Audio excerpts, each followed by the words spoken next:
Investigators not done digging through the home of Rex Heuermann, the man authorities say is behind the serial killings that have haunted a New York community for more than a decade. He intended to commit these crimes.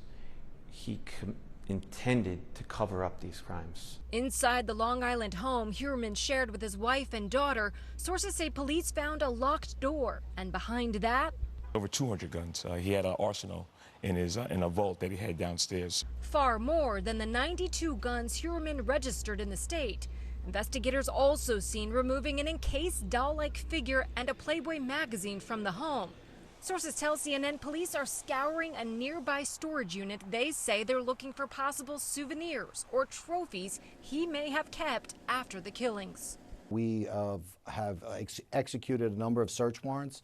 So right now we have a flood of information and a flood of evidence coming in, and it's going to take us a while to sort of go through all of that.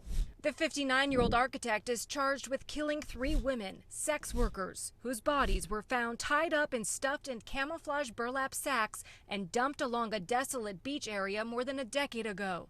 The district attorney says they're close to charging him with the 4th victim in what became known as the Gilgo 4 murders. It's a shocker. I mean, it's a real eye-opener. With a newly formed task force dedicated to the case, a break came earlier this year when DNA from a discarded pizza crust matched a hair found in one of those burlap sacks, according to police. Authorities also believe Heuermann used burner phones and fake email accounts to research his victims, their murders, images of child abuse, and at times even taunted one woman's family by calling them after her death using her phone. The man, he's a demon, and it's really hard to get into the mind of somebody that's capable of committing the crimes that he committed. Other evidence, witness testimony.